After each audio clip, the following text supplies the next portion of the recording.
Jose in Mexico. I think this is our first caller from Mexico ever. So congratulations, Jose. Says here that Jose is an atheist and he wants to know why what don't non-believers understand that will help better conversations with young Earth creationists. Did I get that right, Jose? Yes. Am I on? Yes, you were on the air. What's up? Okay. Well, hello, Dan. Hello, Paul. Hey. It's good to hear from both of you. Yes, my question is, since I didn't grow up being a younger creationist, I grew up being a Catholic. That's, the beginning of a joke. But so my question goes around, what is it that people who grew up in, I don't mean to sound insulting or anything, but evidence or scientifically minded households need to understand to get their point across to younger creationists. Besides the whole, not just explaining evolution. What is it that a creationist thinks that is so ingrained with a younger and not accepting evolution? And an old Earth. Boy, that's a complicated question, I think. But I think Paul is can handle it for sure. There's at least one. I would say the first thing that you have to do is to demonstrate that that it's possible that the Bible could still be true, and some of these other sciences could be true. Now, whether you believe that or not,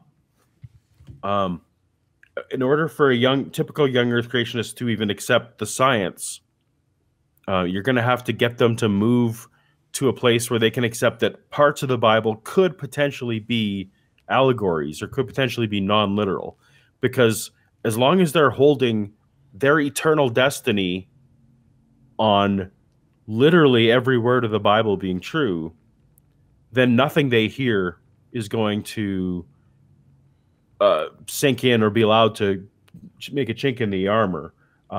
Now, for me, eventually it was me seeking out the facts on my own that led me to where I was. But no one could have thrown any given fact at me while I was a young Earth creationist that impacted me because I was unwilling to accept the non-literal of the Bible. So I would say the first thing that you'd have to do is at least let them get to the level, show them other Christians who believe it, like show them Dr. Mary Schweitzer, who discovered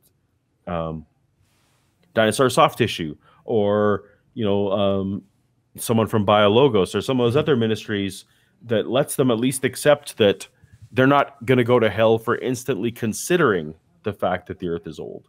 And then beyond that, it's a matter of, I think, teaching them how to be a critical thinker. I don't know, Dan, what do you think? Yeah, we have this thing when we're talking about when we are talking about ideas with people called the backfire effect.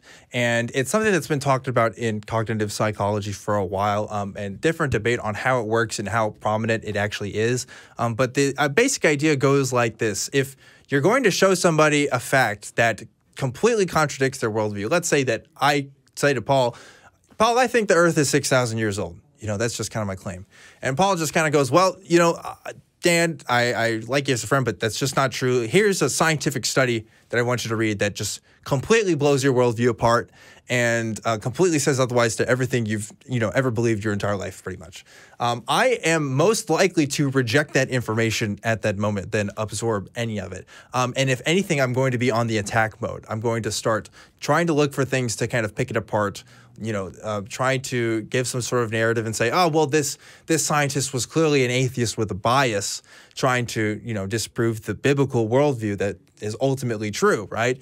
And because of this backfire effect, it can be hard for us to kind of convince people of beliefs, especially if they're deeply held, and kind of form a worldview like, for example, creationism does. How we get around that, there's different people who have different ideas. I employ a method called street epistemology. If you don't know what it is, it's a thing. Look it up on YouTube. A good friend of mine, Anthony Magnabosco, Reed Nicewander, and lots of people in the SE community basically go out on the street and try to talk to people about their beliefs and see how those conversations go. It works wonders, in my opinion, on how you can really rearrange these conversations. A lot of people who go into this, they're looking for debates. They're like, okay, I'm going to get every single argument on my side here, and I'm just going to throw it all out there and see what sticks. And while that can be effective in certain contexts, it may not be effective in the context that you're looking for, especially if you're just talking to a coworker or a friend or a family member who like casually knows, you know, about this topic, or may not even be super well informed on specific topics like this. So long story short, there's multiple ways, some of which are better than others, in my opinion, for certain contexts. But there's just no one-size-fits-all method, especially when you have as broad of a spectrum of beliefs as young Earth creationism, because you have to understand that, I mean, that encompasses a wide variety of different kinds of ideas that might have to individually be broken down, as opposed to, you know, just one, like I said, one-size-fits-all kind of argument. Does that make sense, Jose? Yeah. Well, first of all, let me tell you that I am familiar with street epistemology. Right on. I've been watching. I haven't seen all the episodes of this show, but I'm familiar with Anthony. I'm familiar with Reed. I'm familiar with you. I'm familiar with Paul and the whole non sequitur great debate community. I'm not looking. I'm not looking for the knockout punch or the knife between the ribs. You know, I'm not looking for the soft underbelly. Just like, what is it about? Is it related to original sin, or I don't know, like biblical inerrancy? Like, what is it that people is it related to ultimate moral lawgiver and ultimate judge, or something that I'm trying to wrap my head around the mindset. I think you'll find, at least if I'm speaking for my church. I don't. Sorry. If I'm speaking for my church, which is very fundamental, and like the church Christianity, brand of Christianity I was in was very fundamentalist. It's a very black and white mindset. There's anyone who interprets things even slightly thing is a liberal and they're terrible. So when you're in that black and white mindset, everything is binary. The Bible is 100% true or it is 0% true. Like there's no 99% true. So when your mindset is that, then you have to keep your guard up against everything. And so you're exactly everything you listed: original sin, salvation, like all the things. Jesus said that he believed. Jesus talked about Adam. Now, some people interpret that differently, but when you're a fundamentalist, you don't interpret it differently. You say, Jesus talked about Adam. Adam has to be true. Adam is original sin. It's in the Bible. So it's hard for someone who is, I now understand nuance better, but when you're not willing to accept nuance, it's either black or it's white. So that's why I guess part of my advice was to try to introduce nuance, and I think that's what street epistemology does as well. It's even just to introduce the idea of nuance so that your whole world isn't destroyed by something only being 99% true. Because for me, that was what did it. As soon as it was 99% true, well, then it became 0. Does that make sense? Would parables be an example of that? To say, like, I mean, if I ask in a serious epistemology kind of way, if I ask, was there really a prodigal son, or was there really someone sowing seeds in the weeds and stone? And I don't know I don't remember what the story was. That's not bad. I mean, and if you want to take that route, you think what you want to, what you actually want to do there. Go for it, Paul. Keep going. What you want to do there, if you're going to introduce that, that's a great idea. I love it. What you want to say is, well, Jesus spoke about these things that were obviously not historically true events. He used these tales. Then you could say, well, what you want to reemphasize is, for them, a fundamentalist Christian, Jesus wrote the Old Testament too, because Jesus was there. Jesus created the universe. So you specifically want to say, is it possible that Jesus, who created the universe, was also trying to teach these first people through parables as well. Because what you want to emphasize there is that to a fundamentalist, God never changes, because there's verses that say God never changes.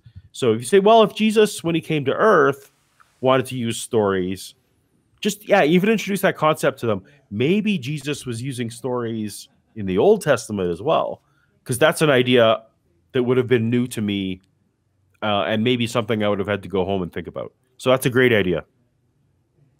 Because, I mean, Jesus is the hippie son of the desert warlord, so that kind of contradicts, but they're both the same, but they're not the same. Don't bring up contradictions.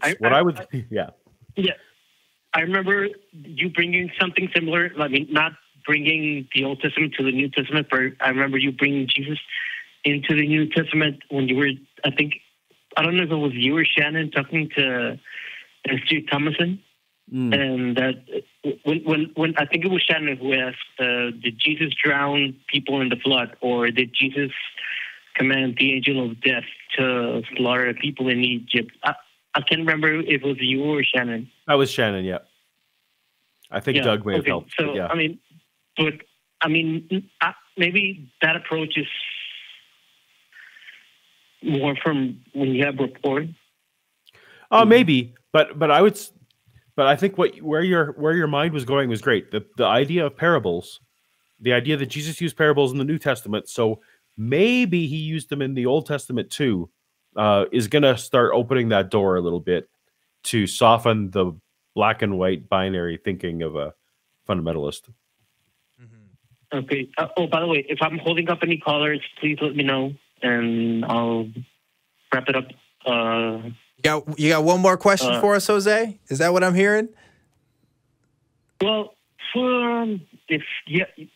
just thank both of you for what you're doing. Like I said, I wasn't brought up younger creationist. I was religious, and now I'm not.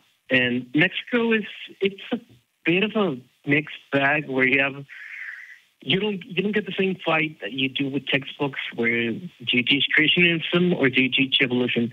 As far as I remember, at least, 20 years ago when I was in elementary school, I did learn about evolution. None taught me about radiometric dating and all that.